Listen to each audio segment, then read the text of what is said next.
Me vas, me vas a tener que dar la opción de co-host para que pueda compartir la pantalla, o ya Ya lo la tengo. di, ya la di. Ah, ok. O sea, creo que, no sé si tengo que dejar de compartir la mía. Pero bueno, déjame presentarte. María Reynoso fue alumna de Laboratorio Cero hace 25 años o 30. No importa. No importa. Es 1990. 1990, hace mucho El que tiempo. sepa contar, que cuente. Exactamente. Pero bueno, esa es la idea, mostrar que, nada, que esto funciona, que realmente Laboratorio Cero despierta vocaciones y hace, y digamos que hoy hay investigadores que se acercaron o se metieron en la ciencia porque escucharon alguna charla que los motivó. Mariel estudió en la Universidad de Buenos Aires, es licenciada y doctora en la Universidad de Buenos Aires. Hoy es investigadora principal de la Comisión Nacional de Energía Atómica y es jefa del Grupo Física Experimental. Es investigadora adjunta del CONICET y profesora adjunta de la Universidad Nacional de General San Martín. Y entre otras cosas es mi jefa, así que por favor háganme quedar bien, hagan preguntas buenas, déjenme bien parado. Bien, hoy nos va a contar sobre una mina de diamantes en el laboratorio. Bueno, mil gracias Mariel por venir. No, bueno, gracias a ustedes por la invitación y como bien dijiste, tengo una relación de afecto con Laboratorio Cero desde hace muchos años. Por suerte era en modalidad presencial en aquel momento y por suerte estaba de alguna forma menos organizado que ahora, con lo cual nos dejaban vagar por adentro del edificio Tandar un sábado cada 15 días y meternos en un montón de lados y preguntar un montón de cosas y, como vos decís, despertar intereses y vocaciones. Así que eso, bueno, fue de alguna forma el primer paso que fue dando lugar a esta carrera. Les voy a hablar de los depósitos de diamante que hacemos en el laboratorio de superficies, como dijo Andrés, en el departamento de física experimental. A ver, sí. Este no es el programa que yo mejor manejo, así que voy a tener algunas idas y vueltas. Y espero que se me vea y se me escuche bien, porque mi conexión a internet no es la más feliz de todas, pero bueno. Diamantes. La idea de esta charla es contarles básicamente qué son, de qué están hechos, por qué nos resultan interesantes en la ciencia, cómo se hacen en general y cómo los hacemos nosotros en particular en el laboratorio, y qué aplicaciones tienen de una forma más o menos general. Para hacer un poco de historia, los diamantes son conocidos desde siglo IV a.C., sobre todo en la India. Y por su brillo, por su aspecto, por un montón de propiedades que son en parte las que nos resultan interesantes también desde el punto de vista científico, se trasladaron al resto del mundo y se empezaron a estudiar. En el siglo XVIII fue un inglés el que se dio cuenta de que esa piedra brillante, dura y con un montón de características tan interesantes estaba compuesto de carbono, lo mismo que el carbón común y corriente. Para eso quemó diamante y vio que lo que resultaba era dióxido de carbono. Dicen que para el 1900 un francés consiguió por primera vez producir cristales de diamante en el laboratorio. Eso fue algo que en realidad nunca pudo reproducirse y no quedó claro si realmente lo que había encontrado eran diamantes y si realmente los había conseguido él o si eran diamantes que alguien le había colado en el resultado final. Por suerte, el premio Nobel de Moissan no fue específicamente por eso, porque hubiese sido un poco fraudulento, pero es el primer reporte que hay. Y en el siglo XX, ya alrededor del 1950, General Electric hace el primer método que es conocido para producir diamantes en forma industrial, un método HPHT de alta presión y alta temperatura. Y a esta altura, más o menos desde la década del 80, hay muchos métodos distintos de producir diamantes, se producen industrialmente, a veces con aplicaciones industriales, a veces con aplicaciones en joyería. Bueno, saben, lo dije hace un ratito, el diamante está formado por carbono. El carbono tiene en las formas sólidas, además del diamante, el grafito, como otra variedad alotrópica, es decir, grafito y diamante son átomos de carbono. La diferencia es cómo están ordenados esos átomos. En el caso del diamante, están unidos por enlaces tipo sp3, y la estructura, la forma en la que están ordenados, es lo que se llama justamente estructura diamante. Más formalmente el nombre son dos redes SC interpenetradas una con otra. Eso hace que los enlaces sean tridimensionales y sean sumamente estables. El grafito, en cambio, son planos. En cada uno de esos planos, los átomos de carbono se enlazan por enlaces sp2 y están ubicados formando un hexágono. Estas son las formas más populares o más conocidas, pero no son las únicas del carbono en forma sólida, en forma cristalina. Los fullerenos son moléculas grandes, solamente átomos de carbono, y están ordenados en estructuras que forman pentágonos y hexágonos. Acá no sé qué también se ven, un pentágono y un hexágono. Y son moléculas cerradas. El ejemplo que dibujé acá es una molécula de 60 átomos de carbono, C60, pero hay fullerenos que tienen 20, 36, 70, distintas variedades. Los nanotubos no son ni más ni menos que planos de grafitos enrollados sobre sí mismos y por lo tanto dan estructuras cerradas. También son una forma ordenada de carbono.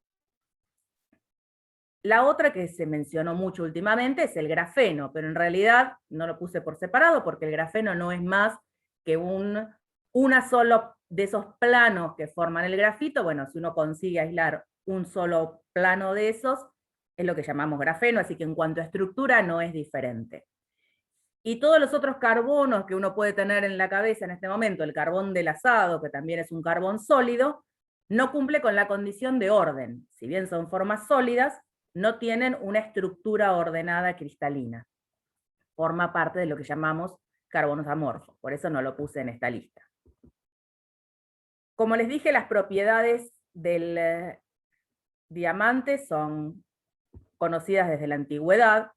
La dureza, por ejemplo, es una de las más tradicionales, es la que lo hizo muy conocido en sus momentos de descubrimiento.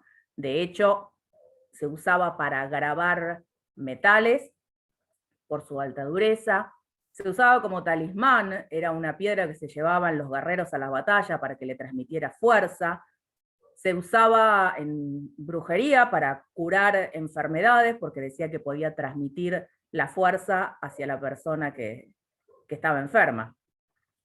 La manera de medir dureza en el siglo pasado, básicamente, en el anterior, en el siglo XIX, era la escala de Mohs, porque uno decía, bueno, algo es duro, es muy duro, es más o menos duro, ¿qué número tiene eso? ¿Cómo mido qué tan duro es? A Mohs se le ocurrió hacer una escala y decir, bueno, ¿qué material raya a otro?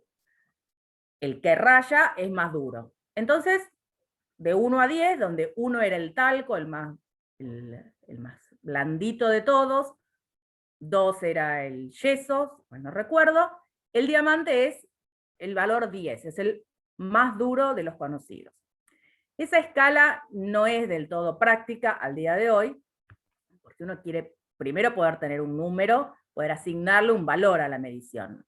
Entonces, para medir la dureza de un material, lo que uno hace es aplastarlo, hacer una marca con un material que tiene que ser más duro que el que quiero medir, miro cuánta fuerza tuve que hacer para hacer una marca y cuál es el tamaño de la marca que dejo. Con eso lo que obtengo es una medida de presión, fuerza sobre una unidad de superficie. Entonces puedo medir la dureza del material. El diamante, dependiendo de las variedades y de las impurezas, puede estar en el orden de entre 60 y 115 gigapascal, unidades de presión. Para que se den una idea, el segundo de los compuestos en la escala de Mohs, el número 9, es un óxido de aluminio, básicamente un zafiro, está en el orden de 23 gigapascal, o sea, mucho más bajo. El grafito no está en la escala de Mohs, pero si lo quisiéramos ubicar estaría entre el 1 y el 2. Dentro de las propiedades físicas, la densidad y la poca compresibilidad, lo difícil que es deformar un diamante, también son propiedades interesantes. Otras de las propiedades que eran conocidas también desde la antigüedad, aunque no se les pusiera ese nombre, era la conductividad térmica. Para el diamante es muy fácil disipar el calor, las temperaturas se mueven, se disipan muy rápidamente. Acá hay una escala donde compara distintos tipos de diamantes, de vuelta, que tiene que ver con las impurezas, con los materiales que nosotros conocemos habitualmente como buenos conductores térmicos. Esa era la razón por la que muchas veces los joyeros, para ver si un pedazo de vidrio brillante era un diamante o no, se lo ponían contra los labios. Si lo sentían frío, había más chance de que fuera diamante. No tiene una conductividad térmica comparable a muchos otros materiales. Bueno, alguien tuvo la feliz idea de hacer cubeteras de hielo con forma de diamante, y me pareció una imagen divertida. La conductividad térmica y el coeficiente de expansión térmica, o sea, se deforma poco con la temperatura, son otras de sus propiedades interesantes. Y la otra propiedad interesante que lo hizo muy popular en la antigüedad, cuando no se estudiaban sus propiedades físicas como tales, fue su transparencia óptica, es decir, deja pasar luz no solamente la visible, sino en un amplio rango de longitudes de onda, y su índice de refracción, que es a la larga el que nos deja darle o nos deja ver todos esos brillos que uno encuentra cuando un diamante está bien cortado y bien pulido. Otra de las formas de verificar si un diamante es verdadero o falso es mirar cómo refleja la luz a través de él. Por cierto, un diamante cuando se encuentra en la naturaleza no tiene ese aspecto transparente y brillante que encontramos. Esta foto, son todas reproducciones por supuesto, pero lo que aparece acá en el fondo es el diamante Culligan, que es uno de los más grandes que se ha encontrado últimamente, y esta es la forma y el aspecto que tenía cuando lo encontraron en una mina. Este buen señor tuvo la ingrata tarea de tener que darle un martillazo para romperlo. Sacaron del orden de 150 piezas, de las cuales las 9 mayores son las que se cortaron y se tallaron. Hay todo un arte y una expertise en por dónde cortar, cuáles son los planos por donde uno tiene que cortar para conseguir el tipo de brillo y la forma deseada. Otras propiedades que en la antigüedad no eran conocidas ni interesantes tienen que ver con sus propiedades electrónicas. Es un material aislante, o sea, tiene una resistividad muy alta, y si se dopa puede ser un buen semiconductor. Y además, y no tiene nada que ver con lo eléctrico, tiene un coeficiente de fricción muy bajo. Los diamantes se hacen en la naturaleza, en la corteza terrestre. Básicamente, a grandes profundidades, salen por actividad volcánica que lo transporta hacia arriba y llegan a las minas. Esta es una mina en Rusia, no es el lugar más conocido por sus diamantes, pero es una mina a cielo abierto y la foto me pareció divertida e interesante. Bueno, ustedes saben que un elemento se encuentra en estado sólido, líquido o gaseoso depende de la temperatura. El ejemplo más común que todos conocemos es el agua, ¿no? A 100 grados hierve. Lo que a veces uno no se acuerda es que a 100 grados hierve si estoy a nivel del mar, a presión de una atmósfera. Si yo bajo la presión, si me voy al altiplano boliviano, la temperatura a la que el agua cambia de estado baja. Lo mismo pasa con todos los elementos, y si miramos cómo es de estable o de inestable el carbono para saber cuándo es líquido, cuándo está en forma de vapor, o cuándo está sólido, y en particular cuando está sólido, cuándo está en forma de diamante o en forma de grafito, tenemos que estudiar un poco el diagrama de fase. Ojo, para mirar este gráfico, abajo tenemos miles de Kelvin, y en el eje vertical tenemos una escala logarítmica, para que los números no nos queden todos apretujados en la partecita de abajo. Los pasos van en escala de logaritmo de 10. Para que se den una idea, esta es la presión en el centro de la Tierra, o sea, temperatura y presión a los que vivimos nosotros están súper acá abajo. Entonces, para tener diamantes, uno tiene que irse a temperaturas del orden de 2000, 3000 grados y presiones del orden de 50, 60 gigapascales. Entonces, el diamante natural, con estas condiciones de presión y temperatura, se forman en la corteza terrestre, fundamentalmente. Han encontrado algunos en meteoritos, en el momento en el que el meteorito impacta, aumenta muchísimo la temperatura y eso genera microcristales. Y se han detectado también fuera de nuestro planeta, en meteoritos y en estrellas. En particular, en los 90 encontraron una estrella que tiene el núcleo de carbono a alta presión y temperatura. Estudiando la radiación determinaron que es diamante. Por eso lo llamaron Lucy in the Sky with Diamond. Pero básicamente lo que se necesita para hacer diamante con carbón es alta presión y alta temperatura. Eso dio origen a este chiste que me mandaron hace tiempo, no sé de quién es, lamentablemente, para darle los créditos, pero me pareció muy divertido. Lo que se necesita para hacer de un grafito un diamante es esencialmente presión y temperatura. Entonces veamos cómo hace el hombre para fabricar diamantes. El primer método, como les dije, fue el de General Electric, y básicamente trata de imitar el proceso que hace la naturaleza: alta presión y alta temperatura.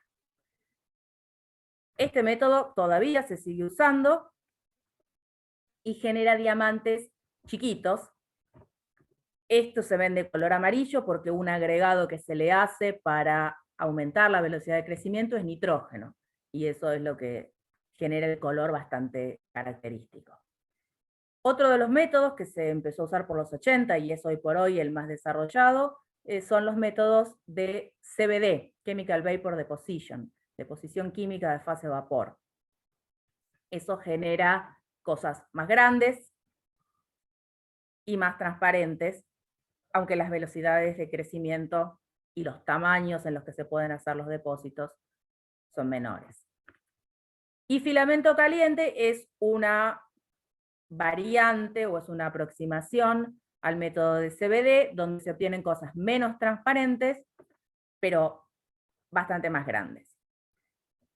Toda una línea después de estos crecimientos de diamantes transparentes y que en algún momento pueden competir con los diamantes naturales, porque se pueden hacer lo suficientemente grandes como para hacer joyas, hizo que sea muy importante la caracterización, es decir, determinar primero si un diamante es puro, tiene alguna contaminación, es natural o no. La microscopía, la primera de las formas, la mayoría habrá visto, aunque sea en una película, la lupa que tienen los joyeros para mirar los detalles. Yendo a una versión un poco más sofisticada, la microscopía electrónica nos permite ver imperfecciones a escalas microscópicas. La polarización o la iluminación que uno le da a un cristal nos permiten también destacar los defectos. La difracción de rayos X nos da una idea de su estructura cristalina, si es defectuosa o no. Los picos que aparecen en la difracción de rayos X tienen que ver con la distancia a la que están ordenados los átomos de carbono, la distancia que hay entre los planos. Y la microscopía Raman, o la espectroscopía Raman, perdón, o la microespectroscopía Raman, es lo que se llama la huella digital del carbono, porque tiene para el diamante un pico muy claro, muy finito y muy determinado, 1333 centímetros a la -1, y es muy distinto de todas las otras formas sólidas del carbono.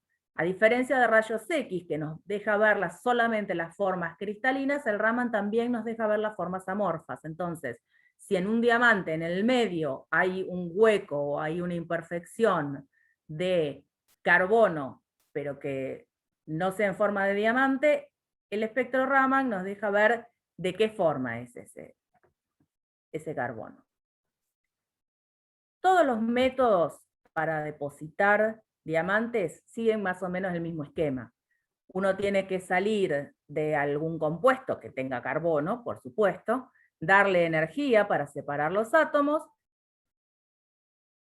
y depositarlo en la superficie en donde quiere ponerlo. Típicamente el compuesto con carbono que se usa es el metano.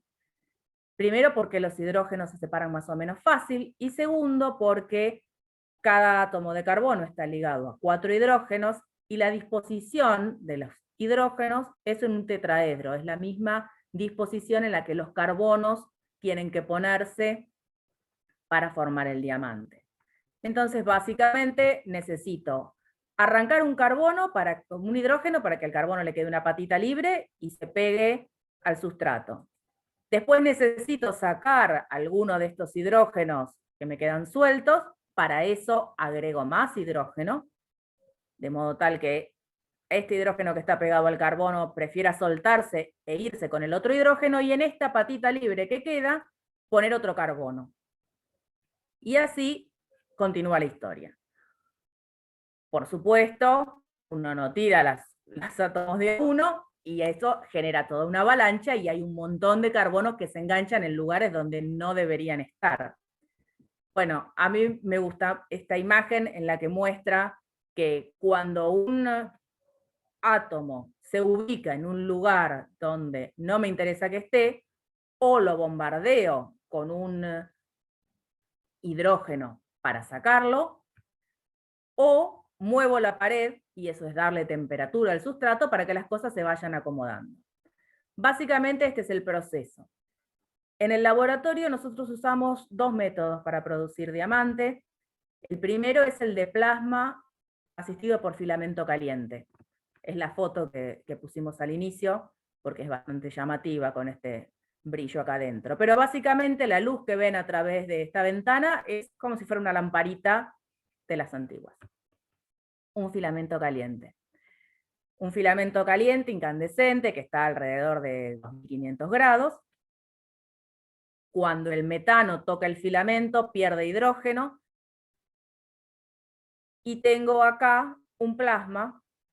Meto metano por un lado, meto hidrógeno por otro, bueno, en realidad meto metano por acá, hidrógeno por acá, y el sustrato al que quiero llegar con estos átomos de carbono no está al mismo potencial, o sea, tengo una diferencia de potencial que hace que las cargas se aceleren hacia el sustrato, y el sustrato tiene que estar caliente. Eso es el esquema. Este equipo tenía la ventaja de tener una ventanita que nos permitía ver el proceso, así que acá les muestro una foto del crecimiento. Esta es la entrada de metano, bien cerca del sustrato. Esta es la entrada de hidrógeno, el filamento caliente, y fíjense que el sustrato en el que estamos depositando se ve rojo. Ese rojo es un rojo por temperatura, ¿no? Por lo caliente que está. No cualquier sustrato soporta esa temperatura, y tampoco cualquier sustrato es amable, por decirlo de alguna forma, para depositar diamante. Nosotros usamos silicio. El silicio tiene la ventaja de que, silicio y carbono se llevan bien. El carburo de silicio es un material que uno encuentra en la naturaleza. Por otro lado, la estructura del silicio cristalino es muy ordenada, y es una estructura tipo diamante también. Con eso depositamos cristalitos pequeños. Esto es una escala de 10 micrones. Son cristales del orden de 2 micrones cada uno de ellos. Y eso es si uno lo deja poco tiempo. Si uno lo deja mucho tiempo, estos cristales empiezan a crecer y se empiezan a juntar unos con otros. Algunos son más grandes. Esto es, si uno consigue que en vez de crecer muchos, crezca uno solo, bueno, empieza a crecer durante más tiempo y se acomodan más. Cuando tengo muchos, ¿qué pasa? Uno empieza a pegar contra el otro y ya no tengo el mismo orden ni la misma estructura cristalina. Uno viene creciendo bien y después otro arranca como desfasado. Eso es lo que nos da películas que están bien ensambladas, o sea, pega un cristal bien con el otro, pero son películas policristalinas. Esto lo hicimos esencialmente sobre silicio, y después, probando sobre sustratos distintos, usamos óxido de aluminio, lo que se llama alúmina, que es un cerámico. Eso nos permitió hacer crecimientos de películas sobre distintas formas. Uno le da la forma que quiere al sustrato y después lo recubre con diamante. Cuando esa película es lo suficientemente gruesa, se puede despegar y tener una película autoportante de tamaño pequeño, ¿no?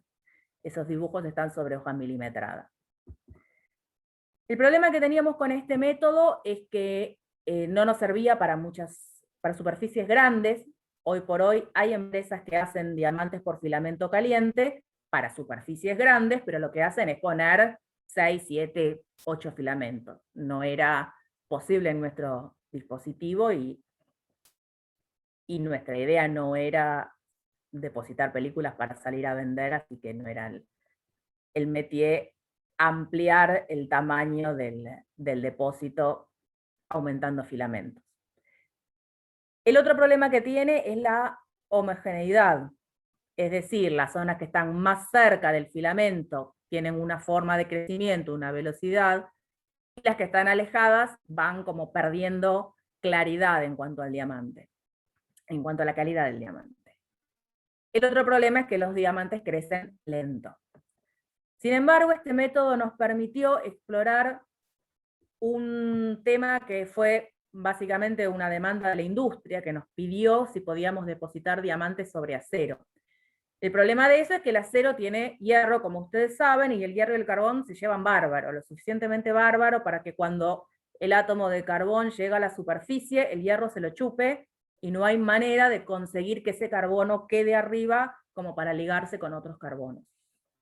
Bueno, lo que hicimos entonces, ya que sobre silicio las cosas funcionaban bien, fue hacer sobre el acero un depósito pequeño, del orden de 2 micrones, de silicio, y con eso evitar que el carbono fuera tragado, por decirlo de alguna forma, por el sustrato. Otra cosa que hicimos con este tipo de diamantes, cuando conseguimos crecer cristales individuales, fue analizar el estrés. Yo les dije que era muy difícil comprimir el diamante, sin embargo, cuando crece en estas condiciones, hay puntos que están como apretados. Bueno, estudiamos esos puntos de crecimiento, las zonas más o menos estresadas. Lo que estamos viendo acá es una reproducción de esta superficie, y la parte más roja es la parte más estresada. Hicimos distintos cortes, yendo más a profundidad. No cortes reales, ¿no? No es que agarramos el cristal y lo cortamos, sino que esto se hace alumbrando, iluminando el cristal con un láser, y uno puede enfocar el spot de ese láser a distintas profundidades, entonces va mirando más arriba o más abajo. Eso dio buena información sobre la forma en la que empiezan a crecer estos diamantes. Pero como les dije, nos traían bastantes problemas el método de filamento caliente, así que exploramos un método diferente, el método de CVD por microondas, donde básicamente uno usa un generador de microondas para hacer un plasma en la superficie del sustrato que quiere depositar. Y a diferencia del caso anterior, donde usábamos como sustrato silicio, ahora usamos como sustrato diamante. Eso es mucho más fácil y hace que no crezcan o que haya menos cantidad de películas policristalinas. Como ya están ordenadas, los átomos de carbono que se van ubicando van siguiendo la escala, el orden de los diamantes del sustrato. Estas son obleas compradas para hacer de sustrato, y como les había comentado, las obleas de alta presión y alta temperatura suelen ser medio amarillentas. Este es el equipo que tenemos ahora de depósito en el laboratorio. Es la segunda versión. Primero hicimos una versión piloto con microondas de microondas de cocina. Por supuesto, no con el microondas de cocina en sí, sino desarmamos el microondas, sacamos el magnetrón, que es la fuente de microondas, y lo pusimos esencialmente en lugar de esto. Con eso hicimos las primeras pruebas, vimos qué se podía hacer, qué no se podía hacer, cómo funcionaba, qué problemas teníamos, y cuando verificamos que las cosas efectivamente se podían hacer y funcionaban, compramos un magnetrón que tiene más potencia que el que nosotros tenemos en la cocina habitualmente, un factor 3 de potencia.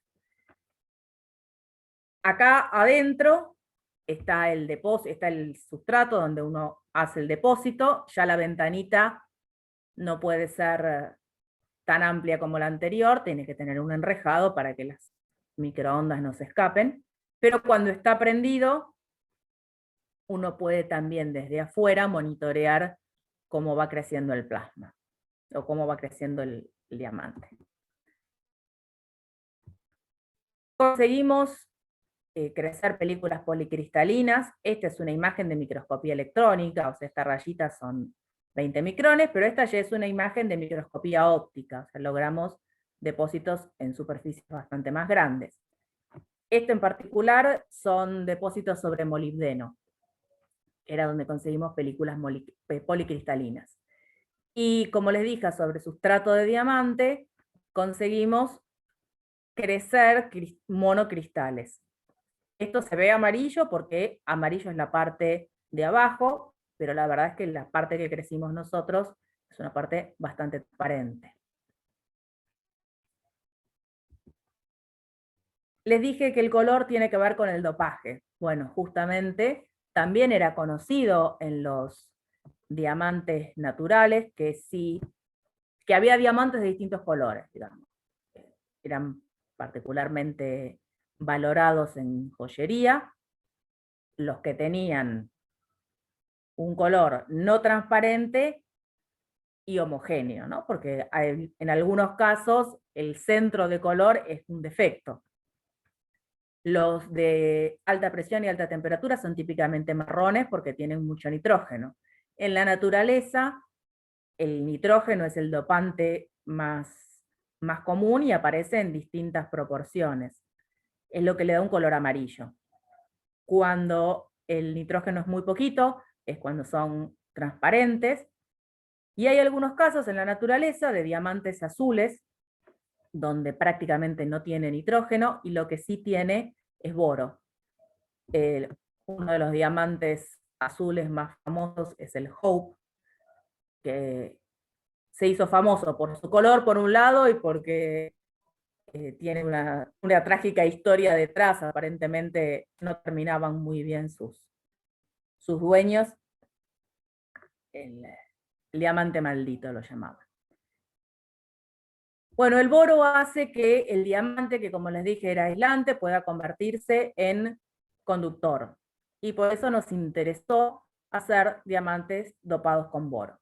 Habitualmente, la receta en la que uno encuentra en los papers, el gas diborano es el precursor más utilizado, es decir, lo que uno tiene que poner, además del metano, por supuesto, o del hidrocarburo, para conseguir diamante.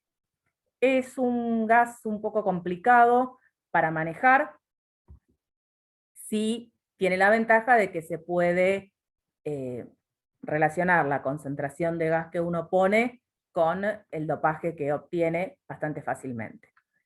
Pero el tema de la toxicidad y del precio hizo que tratáramos de buscar variantes, y lo que encontramos fue el TRIEC trietoxiborato, que es un polvo, es sólido, entonces lo disolvimos en un etanol, de modo tal de tener a partir del etanol el carbono, y con eso conseguimos meter boro y carbono en la cámara. Con eso volvimos a crecer películas que ahora sí tienen una resistividad que uno puede manejar de acuerdo a la cantidad de boro que le meta, y además como ventaja adicional, una superficie que es hidrófoba hacia el agua patina.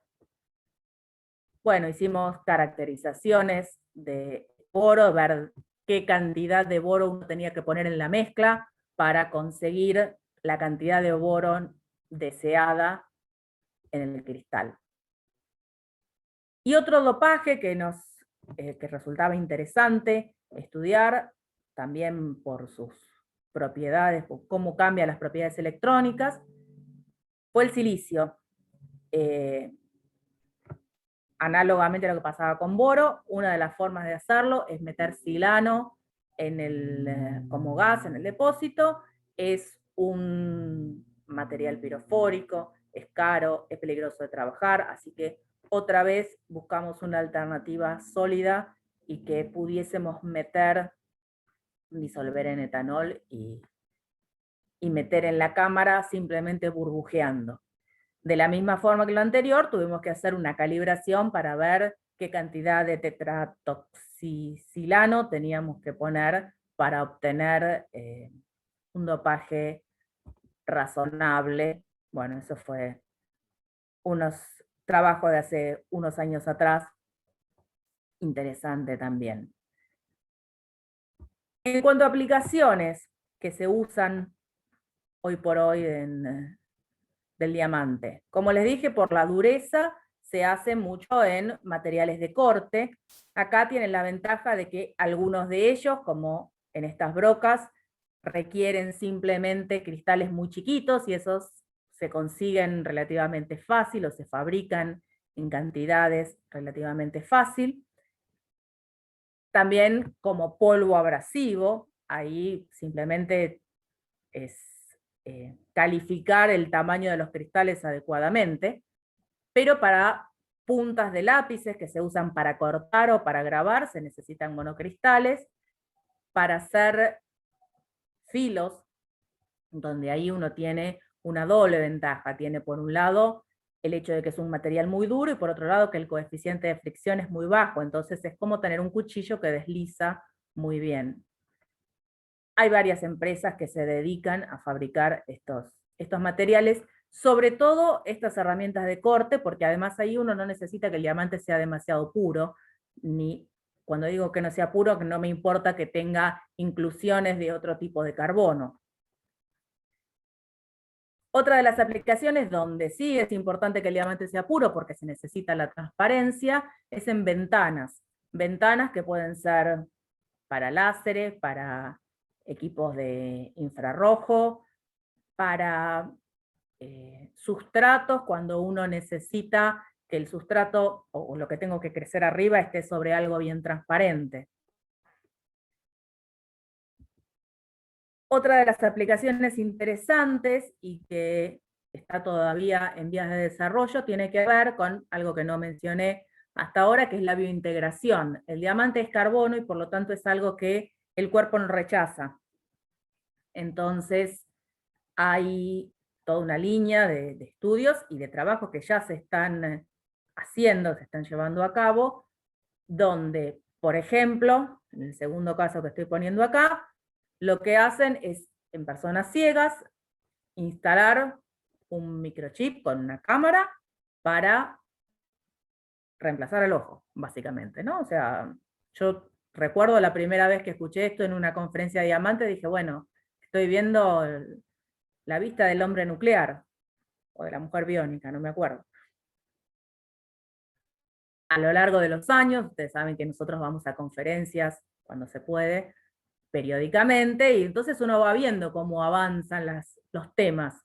Bueno, el primer caso que yo recuerdo mostraba un diamante, un dispositivo que tenía un microchip que tenía 3x3 de disponibilidad en arreglo, y entonces mostraba cómo veía, o cómo no veía una persona con daño en la retina, y qué conseguía ver con este arreglo de microchip. Y básicamente lo que distinguía eran luces y sombras, ¿no? Era como dividir lo que yo veo en 9 y decir, bueno, acá está claro y acá está oscuro. Que obviamente para una persona ciega era el día y la noche, era saber si había algo o alguien. Y conforme fueron pasando los tiempos en las conferencias, esos arreglos se fueron mejorando hasta que la última que vi, era 5 o 6 años, se podía llegar a distinguir el contorno de una persona como para poder decir es un hombre, es una mujer, la conozco o no la conozco. Realmente es hacer ver a los ciegos. Me hubiera gustado encontrar esas imágenes para poner acá, pero la verdad es que no las encontré en internet. También en biointegración se pueden usar o se usan para hacer implantes. Saben que ahora hay muchísimas mediciones de variables corporales, así como un marcapaso puede registrar el ritmo del corazón, que se hacen por implantes y se miden desde afuera del cuerpo, ¿no? Se pone una antena y desde afuera se detecta, como se mide el azúcar para las personas diabéticas, por ejemplo. Bueno, en ese tipo de implantes, usar el diamante como sustrato tiene grandes ventajas. Por un lado, como les dije, es carbón y el cuerpo no lo rechaza. Además, es aislante eléctricamente, así que ahí se pueden hacer circuitos, disipa muy bien el calor.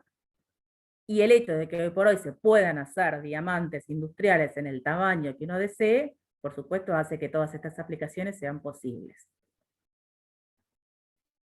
Las características eléctricas, por supuesto, hace que cuando está dopado tenga un montón de aplicaciones también por el lado de la electrónica. En particular, algo que se está trabajando mucho y en lo que nosotros estamos trabajando en particular es el tratamiento de aguas residuales para desinfectar y purificar agua. Estos son trabajos que se hacen en distintas partes del mundo en los últimos años. Y leyendo esto fue que a nosotros nos interesó pensar en particular en el tratamiento de aguas residuales. Esto es un trabajo que estamos haciendo con gente de la Universidad de San Martín. La idea es que tengo 2 electrodos y uno de ellos es de diamante dopado con boro. El dopado con boro es para que sea buen conductor eléctrico. Y la ventaja de que esto sea de diamante es que no se le depositan basuras a lo largo del tiempo y la duración del electrodo es mucho mayor. Porque si no uno podría decir, bueno, ¿para qué necesito que eso sea de diamante? La razón es esa. Bueno, en otra línea, otra de las aplicaciones interesantes con el diamante dopado es su uso como detectores de radiación.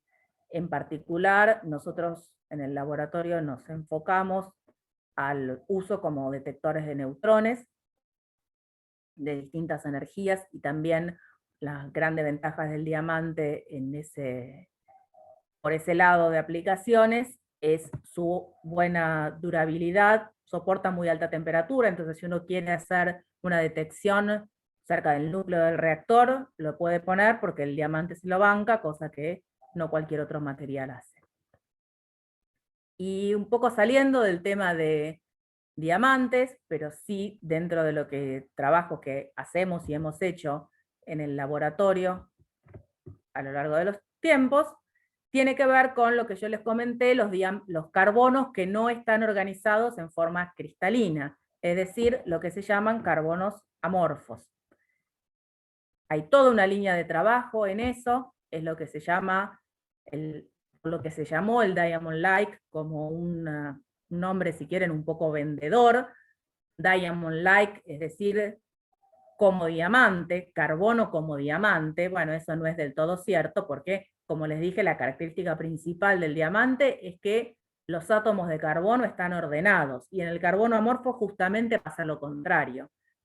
El carbón del asado es un carbono amorfo y no tiene ninguna propiedad demasiado interesante. En particular, el que se llama Diamond Like o DLC es un carbono amorfo donde hay mucha cantidad de enlaces que son del tipo diamante, enlaces sp3. Eso hace que sea un material bastante duro. Bastante duro, fácil de depositar, películas delgadas, y eso hace que las películas delgadas sean buenos protectores. La Match 3 de Gillette fue una de las marcas comerciales que más popularizó este material, pero se usa mucho en herramientas de corte que uno quiere proteger, en muchas partes de los autos, donde la fricción por desgaste puede hacer que las piezas haya que reemplazarlas demasiado seguidos.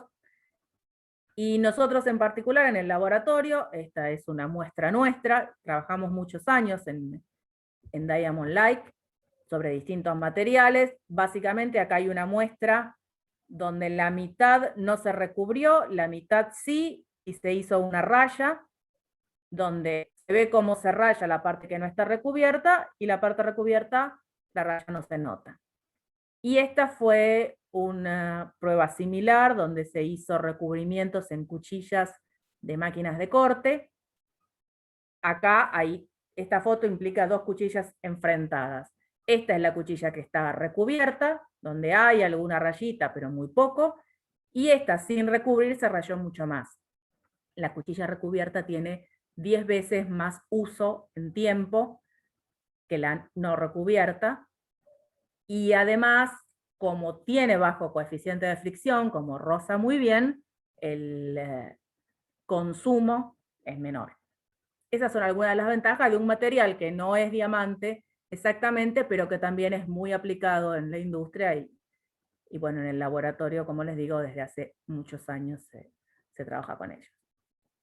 Bien, terminando, estas son las personas que trabajamos en el laboratorio. La foto no es demasiado actual, tenemos unos años más en nuestro haber, y el equipo ha cambiado bastante. Como se pudo ver en las fotos, básicamente venimos trabajando con los mismos equipos que armamos de una forma y desarmamos de la otra para poder aprovechar las partes y montar equipos nuevos con cosas que ya tenemos, ¿no? O sea que a lo largo de esta charla vieron las mismas cosas ubicadas en otros lugares.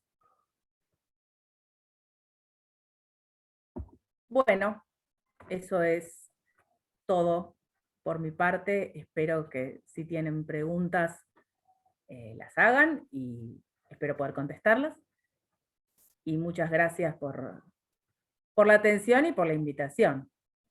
Bueno, muchas gracias, Mariel. Yo lo único que voy a hacer es discrepar con lo que dijiste de que el carbono amorfo para hacer el asado no tiene propiedades interesantes. Las tiene y aplicaciones muy útiles. Verdad, verdad. Bien, preguntas, comentarios y discrepaciones, ¿así se dice? Discrepancia. Se Discrepancias, muy bien. todas. Buenísima la charla, Mariel, muchas gracias. Gracias a ustedes. Bueno, abrimos. Sí. No, y como les comentaba, decía que yo empecé a transitar el camino de la física desde Laboratorio Cero. En realidad hubo un paso antes, que es que me picó el bichito de la curiosidad para ir a buscar Laboratorio Cero, ¿no? Pero de ahí seguí por el camino de la ciencia y de la docencia, además. Exactamente. Si querés, bueno, un poco la conté cuando te presenté, pero vos fuiste al Laboratorio Cero en el año 90, 91. 90. Cuando estabas en el secundario todavía. Estaba en el secundario, todavía no había decidido estudiar física, debo decir. Estaba entre física y medicina y nada, no me terminaba de decidir. Laboratorio Cero fue una parte. Después debo decir que entré a Exactas y en aquel momento Exactas estaba muy volcado a la parte teórica, así que yo dije, no, yo experimental nunca en la vida. Dame cualquier cosa menos un laboratorio. Pero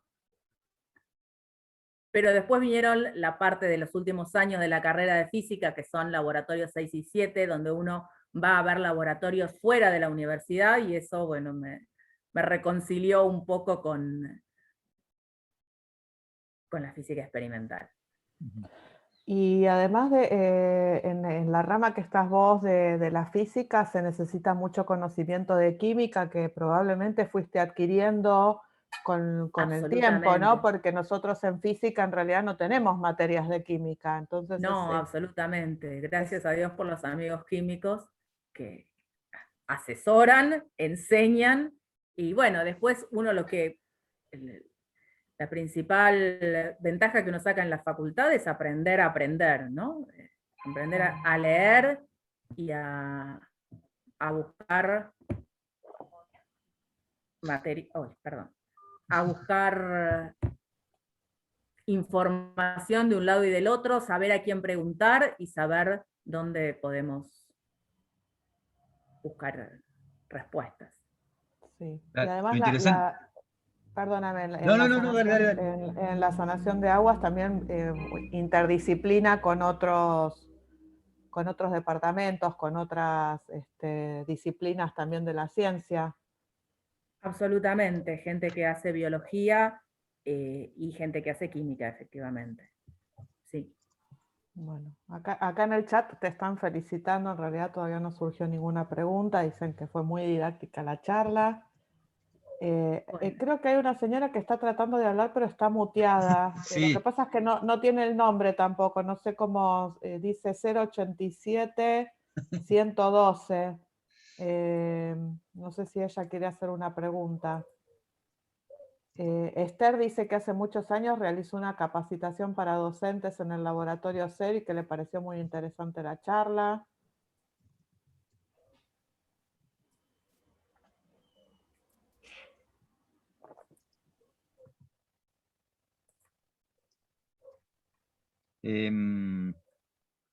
Sí, yo debo decir que uno se entusiasma mucho con todas las aplicaciones científicas de los diamantes, pero una de las demandas más serias que hemos tenido en el laboratorio, de gente que vino a decirnos, bueno, ustedes pueden hacer diamante a escala industrial, o cómo nos pueden asesorar para hacer diamante a escala industrial, fue gente que quería hacer diamantes para joyería, ¿no?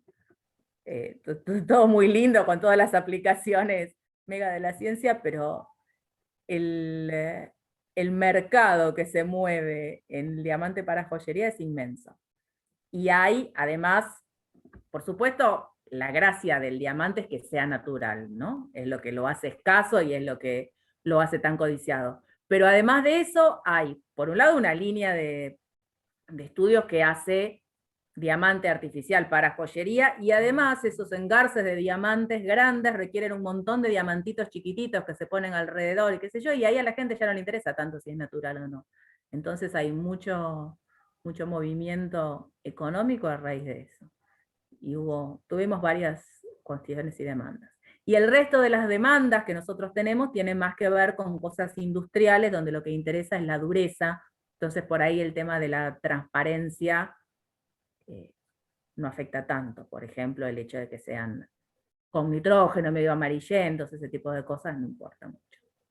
Nos escribe Esther y dice, bueno, me interesó lo del agua. Realizamos un proyecto de tratamiento para obtener agua potable. ¿Se puede obtener mayor información del tema? Sí, si me pasás tú. De todas formas, bueno, primero te digo que lo que nosotros estamos haciendo es algo absolutamente piloto y para hacer una caracterización, pero sí, si me pasás un correo te mando información. Ahí le estoy escribiendo tu mail, ¿está bien, Mariel? Sí, sí. Bueno, le pongo el de Tandar, que es el que me sé de memoria. Bueno, además de protección con herramientas de corte y también como ventanas, ¿no? Como ventanas transparentes son otras de las aplicaciones. Ahí la diferencia entre los diamantes, estoy leyendo el chat, la diferencia entre los diamantes sintéticos y los naturales. En general, los diamantes de laboratorio no tienen imperfecciones, a menos que uno quiera ponérselas. La gente que hace diamantes para joyería en laboratorio son diamantes que no tienen fallas. Esos centros de color, esas imperfecciones, esas cantidades de nitrógeno que uno encuentra en los diamantes naturales, los hacen distintos. Hay toda una línea dentro de la joyería que se dedica a estudiar la diferencia entre uno y otro. Hoy por hoy, el mercado de los diamantes de laboratorio para joyería es algo totalmente blanqueado y a vos te dan un diamante con un certificado de que es un diamante de laboratorio. Tienen un valor distinto, no es regalado ni muchísimo menos, o sea, no es barato el diamante de laboratorio, pero es algo similar a lo que pasa con las perlas, ¿no? Las perlas pueden ser de plástico o pueden ser perlas cultivadas, que son tan perlas como las naturales, pero ¿qué pasa? Son todas parejitas, por ejemplo, en tamaño, cosa que en las perlas naturales no pasa. Dicen, creo que nunca en mi vida vi perlas naturales. Con los diamantes pasa algo parecido. Los diamantes de laboratorio se hacen sin imperfecciones. De hecho, son casi los más puros que se necesitan. En el diamante para detector de neutrones, lo que se usa, se hace como un sándwich, y lo que se le tiene que poner arriba es una capa de boro, ¿no? Para que el neutrón genere un alfa, y eso es lo que después se mide a través del diamante, en un diamante dopado para que sea conductor eléctrico.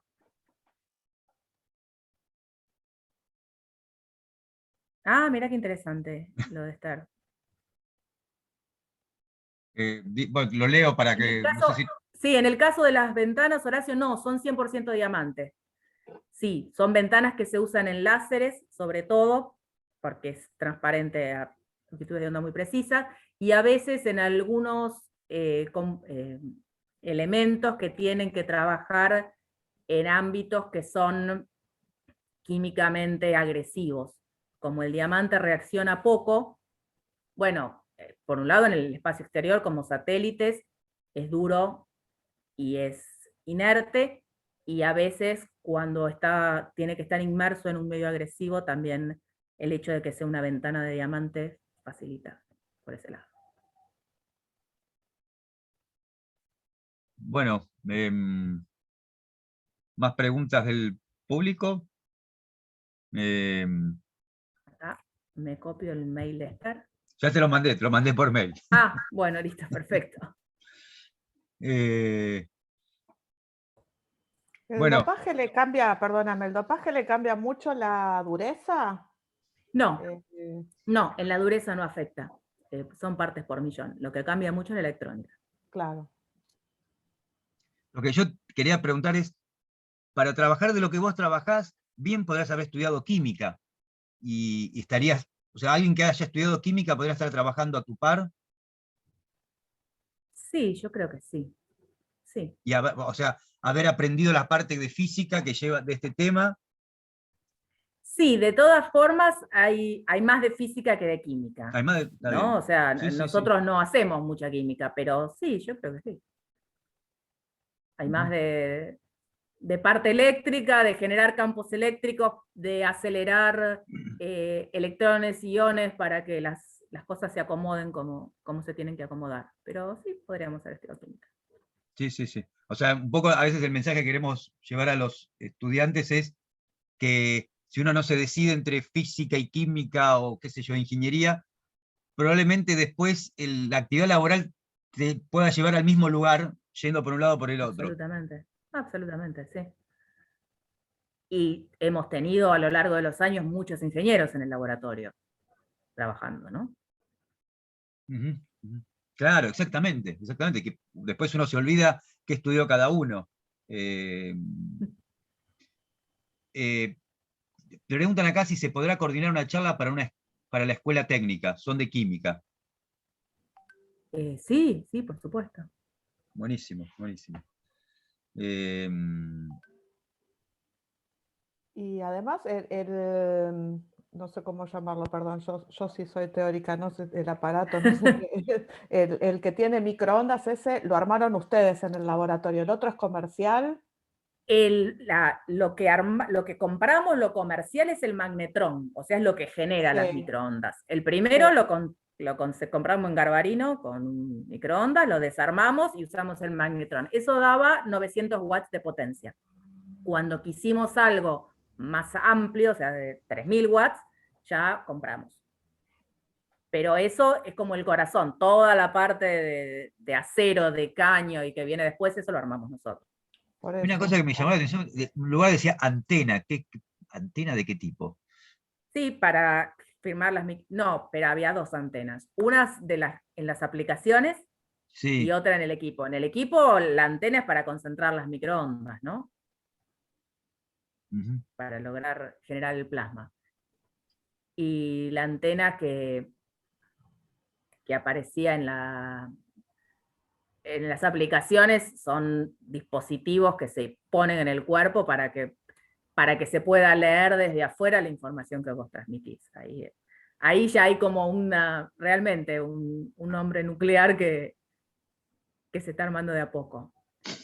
En el magnetrón también importa, por supuesto, además de la potencia, la frecuencia, ¿no? A la que trabaja. Ujú. No cualquiera. Acá nos pregunta Miguel, para el caso de ventanas, ¿cómo es el peso comparado con el vidrio? ¿No se está experimentando para pantallas de celulares o cosas así? No, para pantallas primero, cualquier cosa que involucre la industria, uno tiene que tener en cuenta no solamente cuánto mejora, sino cuánto encarece y cuánto tiempo de producción cambia.